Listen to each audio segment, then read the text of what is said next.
SOS Mulher. Hoje nós temos um tema muito relevante dentro dessa atual sociedade em que cada dia aumentam os números de feminicídio no Brasil. Mulher não é objeto, mulher é ser, mulher é pessoa. E nós estamos aqui hoje com convidadas muito especiais que vamos, junto com a Lemora, falar dessa pauta.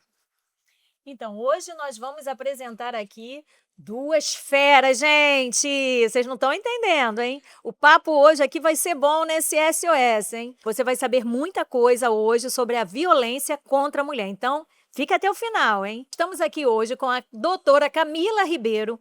Ela é especialista em inteligência emocional, psicóloga e palestrante.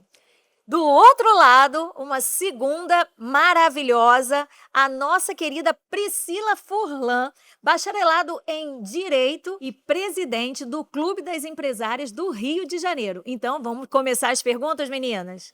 Prontas? Preparadas? E você, Lu, está Preparadas. preparada também?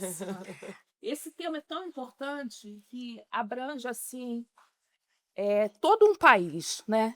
A violência contra a mulher tem se agravado e muitas mulheres, como a doutora Camila vai falar, passam por violência psicológica e elas nem sabem que elas estão passando. Porque para você que está aí, não é só a violência física. Às vezes, uma palavra, às vezes uma violência moral, né, doutora? Ela dói muito mais na alma do que um tapa no seu rosto. Então é muito importante a gente começar falando um pouquinho sobre a violência psicológica que as mulheres passam. Sim. E Lu, você começou falando muito bem, porque quando se fala de violência contra a mulher, a primeira coisa que se pensa é sobre agressão. Mas a agressão, ela chega no último patamar.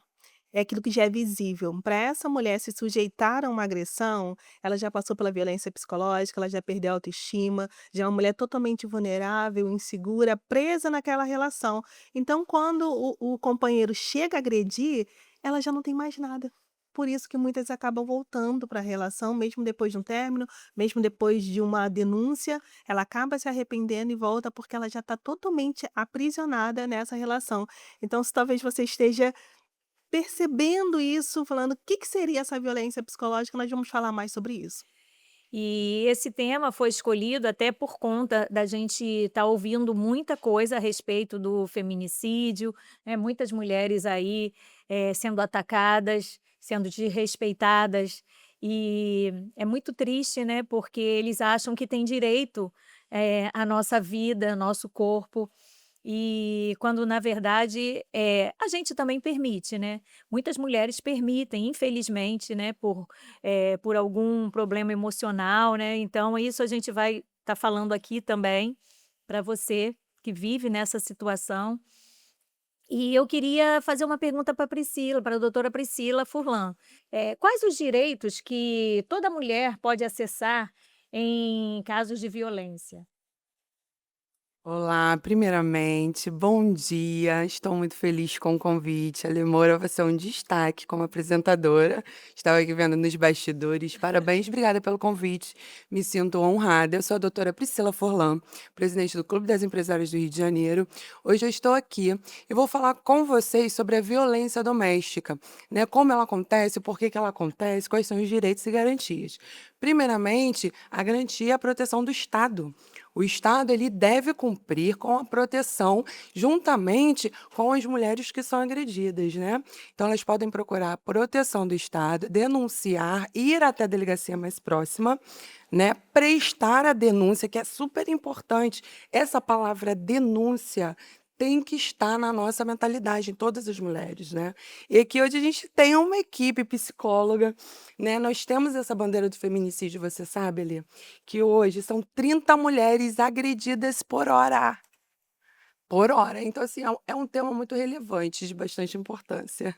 Bom, eu estou vendo aqui no meu roteiro aqui, que fala aqui sobre violência patrimonial. Bom, para quem não conhece, o que é violência patrimonial, doutora?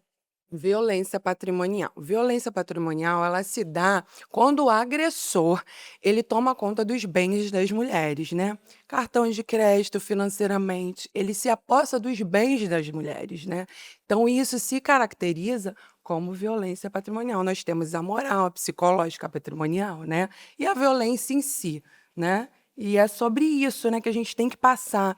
A gente não só nós temos essa violência que chega a ser a agressão, né, a física. Nós temos essa violência que é a patrimonial, né, que o seu relacionamento você deve ter uma análise do que ele está fazendo, porque às vezes ela é camuflada, você não sabe. Ele mexeu na minha bolsa, a gente tem esse caso, né? Marido mexer na bolsa da esposa, pegar um cartão, isso já se caracteriza uma violência patrimonial. Mas a pergunta vai agora para a nossa psicóloga. Por que que muitas mulheres permitem, mesmo sabendo que elas estão sendo até extorquidas, por que que elas se permitem, aceitam serem roubadas? Fora do script, tá? Mas é porque eu Ah, acho mas que... também Então, porque isso vai sendo uma construção, né. Então, para chegar ao ponto de mexer na questão patrimonial, essa mulher ela já foi aos poucos sendo humilhada, desvalorizada, afetando a baixa autoestima, estando numa situação onde ele fala: "Se eu te largar, ninguém fica com você, ninguém te atura como eu te aturo, nenhum homem te quer". E essas palavras, elas vão sendo internalizadas ao ponto de que, se eu sair dessa relação, não tem nada lá fora. Muitas mulheres estão dentro de relações que elas acham que aquilo ali é o tudo, mesmo sabendo que traz dano. E aí quando olha em volta, fala: "Ah, mas fulano se separou, mas fulano traiu, e aí se eu for para uma nova relação, vou ter que passar por tudo de novo, o homem não presta, então esse aqui eu já conheço". São falas e vivências que vai acontecendo, que ela não dá conta do que está vivenciando. Quando ela falou da questão do cartão de crédito, muitas nem percebem isso como violência patrimonial. Tem mulheres que não trabalham e para poder comprar, um item de higiene pessoal, ela precisa pedir o companheiro, ainda dar satisfação para que está usando, e ainda dá o troco do dinheiro depois que comprou. E ela não entende que isso é uma violência patrimonial, porque aquele meio que ela está vivenciando, ele foi sendo construído aos poucos. E aí quando você falou, né, por que que ela, se permite isso? Não é nem um se permitir, é porque vai caminhando de uma forma tão sutil, que muitas não se dão conta que estão vivenciando isso. Elas são, na verdade, enganadas, não é, Lu É, Rufino? e é muito importante deixar bem claro para você que está assistindo esse programa. Em qualquer caso de violência, 180. Faça a denúncia e muitas mulheres com deficiência, como eu, Alê, tinha dificuldade de ir à delegacia para relatar, porque na maioria das vezes essas mulheres também dependiam fisicamente do agressor.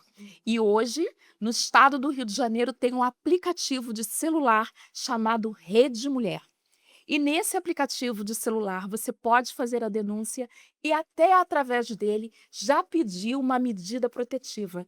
E se por acaso você não tiver acesso ao telefone, você pode procurar qualquer seccional da OAB RJ, entre em contato com a Comissão dos Direitos da Mulher, porque com certeza sozinha você não está nessa, né, Ale? Sim. E falando em medida protetiva, eu queria saber da doutora Priscila Furlan, quando a mulher já tem uma medida protetiva e o infeliz, né, vou falar assim, eu vou falar infeliz, não vou falar agressor não, infeliz.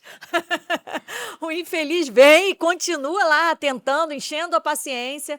O que que ela pode fazer em relação a isso?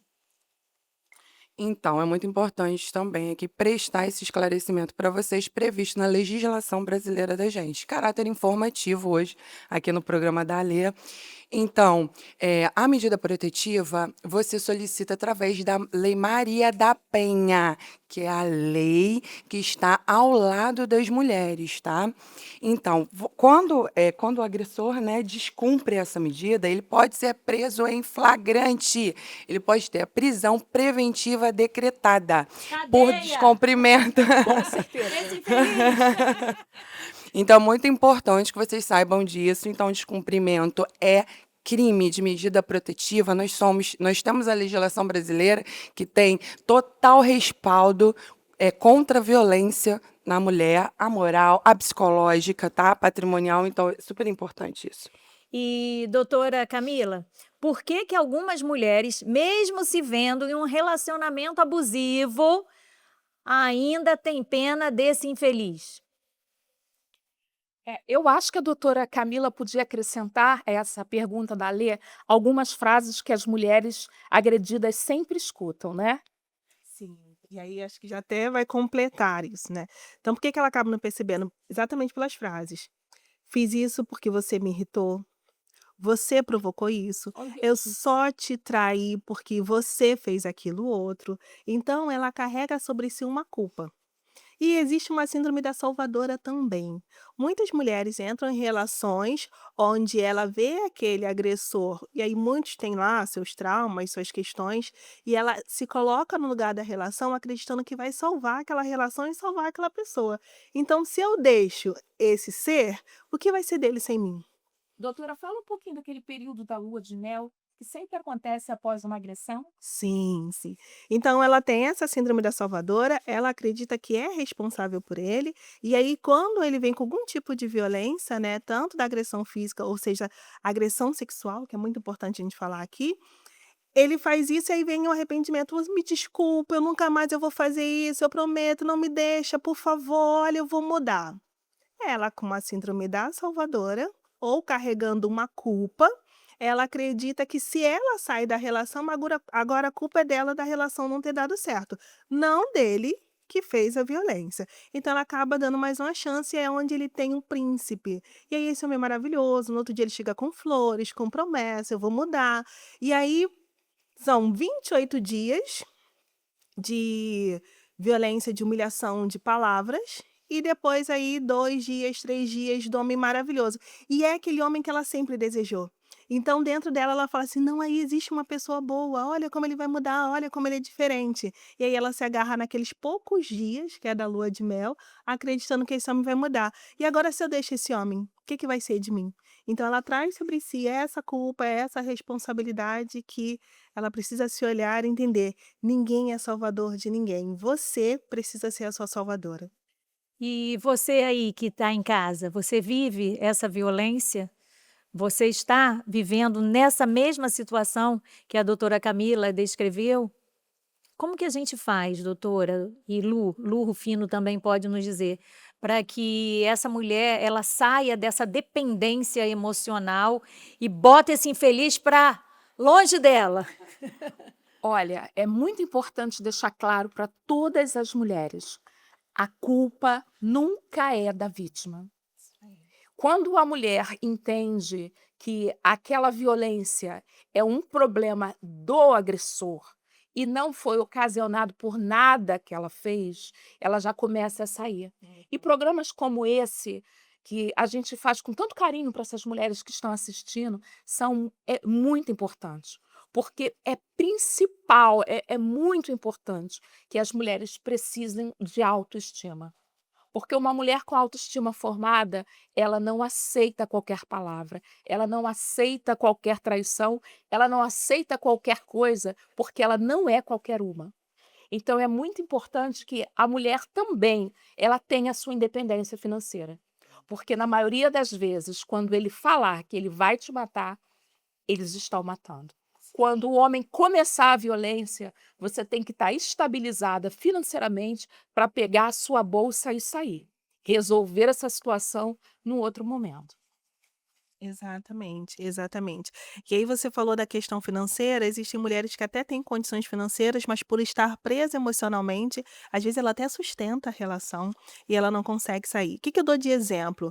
Desrespeito. Toda relação para ser saudável existe o respeito. Se na tua relação já não existe respeito, já é um sinal que você já está numa relação tóxica. Então, se o que você fala não é validado, o que você sente não é validado, aí seja o sinal de que você já não cabe nessa relação. Porque tem mulheres que falam assim: "Ah, mas eu não passo por isso que elas estão falando", mas já está numa relação que já é doentio, mas acaba não percebendo, porque ainda está no início. E aí acredita que o outro vai mudar, e acaba não tomando uma decisão logo no começo. Então, observe os principais sinais, os pequenos sinais, se você não é validada, se você não é acolhida, se não te respeita. Porque as pessoas falam muito do amor, né? Mas quem ama, cuida, e quem ama, respeita. Não tem como ele dizer que te ama depois de uma agressão se ele não te respeitou desde o começo. E também tem a questão, né? Ah, mas ele não me bate. Ele não me bate. Mas imagina a surra que você tem tomado, né? Por conta de tanta maldade, né? Falta de Tanta falta de estímulo. respeito. E eu vejo, às vezes, as pessoas falam, mas ele nunca me bateu. Bom, Ou só me bate quando tá bêbado. Aí a culpa não é também, dele, é da também, bebida, né? também. Então, assim, como é triste, né? Porque ele precisa bater porque assim, ele já está te violentando, mas as pessoas estão tão se enganando mesmo, né? A gente às vezes a gente se engana muitas vezes, né? E você não consegue enxergar que você está ali numa situação de dependência emocional, de desrespeito. E mesmo a sua família falando, né? A família também, ela fica muito tensa, né, com tudo isso. E às vezes até com medo da família, ela protege o agressor. A mulher protege o agressor. E é muito importante essa sua fala, Lê, porque a gente percebe que muitas mulheres falam: eu não quero criar meu filho sem pai. E aí ficam dentro dessa relação, e na maioria das vezes elas podem até não criar sem pai, mas vivendo sendo ameaçada, agredida, com certeza essas crianças serão criadas sem mãe, porque Sim, começa com uma agressão leve sim, e termina em feminicídio. sim. E quais as provas, doutora Priscila, que a gente pode juntar, as mulheres podem juntar, você aí, ó, que está em casa, pode juntar, tá? Vai juntando as provas, já que tu tá aí nessa situação aí de abuso, vai juntando suas provinhas, não fica à toa não, não fica quietinha não. Quais as provas que ela pode estar juntando enquanto ela tá ali, ó, com esse infeliz? Então, muito importante hoje, né, o judiciário ele aceita conversas de WhatsApp, e-mails, testemunhas. Então, isso tudo você não pode deixar de documentar e de ter. Porque isso são provas. Como que você vai provar que você está sendo agredida É. psicologicamente, né? Então, é muito importante porque a gente conversa às vezes entre amigas e vocês não guardaram, a gente fica desesperada. Um arranhão, né? Não, Um tipo, print, né? tirar uma foto de um soco que Uma levou. foto, pedir ajuda. E outra coisa que é muito importante, a violência contra a mulher, ela é de responsabilidade de todos. Se você vê uma mulher sendo agredida na rua, de qualquer forma, xingamentos, psicologicamente, agressão de fato, você tem que pedir ajuda, você tem que chamar a polícia. 180 é denúncia de violência contra a mulher e você pode ligar para o 190 também. E hoje nós temos o aplicativo também que você consegue fazer a denúncia. Então, hoje são várias alternativas e ajudas que a gente pode ter. E é sim, responsabilidade de todos, homens e mulheres. Viu uma agressão contra a mulher? Denuncie, chame a polícia. Isso é crime. E quais os erros que você vê mais acontecendo em processos, em relação a questões que ela não consegue vencer, né? Não consegue provar. Quais são os erros, É assim, mais isso. são É esses que você falta de falou? prova. Falta A de falta de provas. prova dificulta muito, né, gente, hoje no Porque ela judiciário. também só vai procurar, não é? Ela só vai procurar quando não tem mais jeito. E aí ela nem se lembrou de criar provas, Não se lembrou, né? a mulher ela tem uma vida muito corrida, né? Mas nem viu também. Não percebeu e nem sabe Quando também que chegou no extremo, né, é. que ela Se realmente. notar qualquer deslize, que você acha que você está sendo violentada, procura ajuda, conversa. Isso também é muito importante, a gente ter essa rede de acolhimento, né, de proteção. E a mulher ser amiga de outra mulher. Procura só, estou com vergonha, procura amiga mais próxima. Ela vai saber te orientar e falar: olha, eu acho que isso é violência. Vamos entrar em contato com o Mas eu advogado. acho que muitas vezes essa mulher nem tem amiga, porque o homem geralmente ele fala que todas elas são piranhas.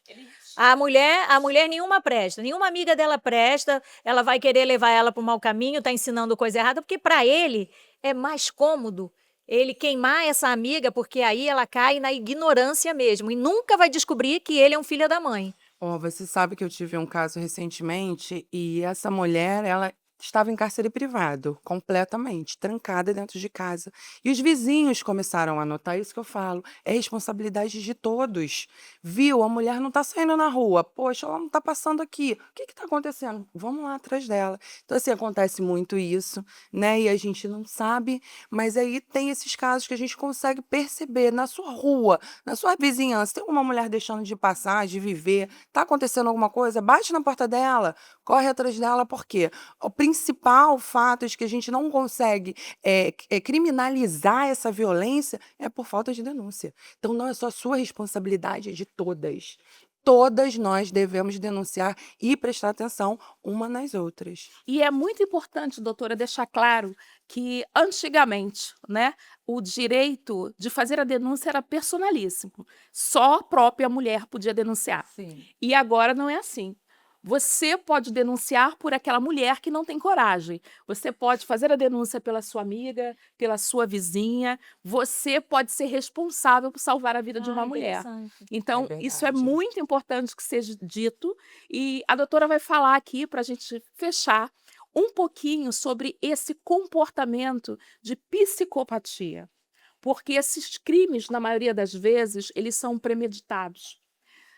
Onde eu moro, por exemplo, o cara, um dia antes, comprou o combustível, ele se preocupou em não botar num galão e botar num balde, que era uma maneira de jogar de uma vez só, pegou um palito de fósforo e botou fogo na mulher na linha do trem.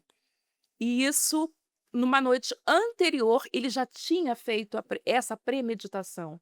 E quando a gente fala que esse comportamento é de psicopatia, a gente não está dizendo que ele não é criminoso. Pelo contrário, a pena do psicopata aumenta, porque tem agravantes, requintes de crueldade. Nós não estamos menosprezando e nem dizendo que ele não é culpado. Pelo contrário, ele é culpado com agravantes.